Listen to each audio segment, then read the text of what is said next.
So now Poe is still where we left off. He is the Dragon Warrior, basically, but he's still finding his way. He hasn't really gotten comfortable with like the teacher-student relationship that he's become the teacher.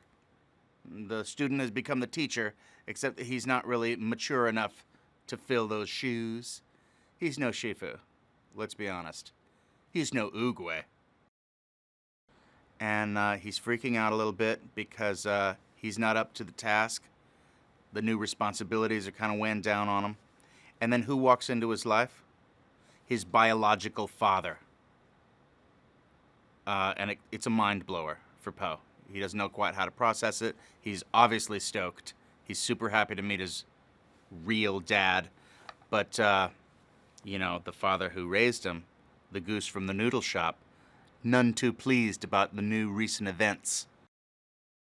This new Panda Village is kind of a Shangri-La. It's like a lost city in the hills with mist and the mystical hidden powers of a panda village. And really, it's mostly just an emotional, high point for Poe to meet his people. Finally, his whole life, he's had no other pandas. He's always been a fish out of water, and now suddenly he's thrust into this situation where he's surrounded by the love of his own people. So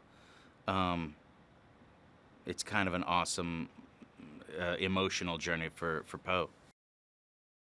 So we got everybody back from the first two movies with regard to the cast. We got all of the Furious Five, and now we got J.K. Simmons to play the evil Kai, the supervillain.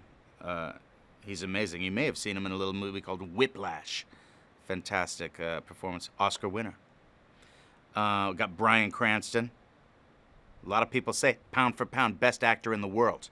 I don't know if you saw Breaking Bad, but amazing cast we got.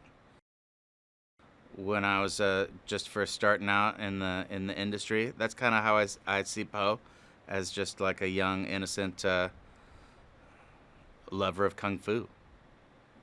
You know, my love was for rock and acting, but similar situation. This is the movie where Poe meets his biological father, and there's a struggle between his two dads for who's his real dad, and this is the movie where Poe really becomes the Dragon Warrior, where he fulfills his destiny and comes into his own. Yeah, on seeing and meeting his biological father, this whole world opens up in his mind, where the possibilities of meeting, potentially hundreds of his kind, it's overwhelming. We've had a great adventure, It started off so many years ago, and we hit it out of the park, and it's one of my, favorite things in my career is having Kung Fu Panda under my belt. It's one of my proudest moments when I saw the first one and the second one, to replicate the success, and it's exciting, be part of a big Hollywood shebang. Well, ideally, you want your third part in a trilogy to be the great finale of an arc. You want the beginning, middle, and end. So the big finish. You want to save your best for last. Your best villain, your best showdown, your best emotional growth. And I think we've done it. I think it's the best of the three.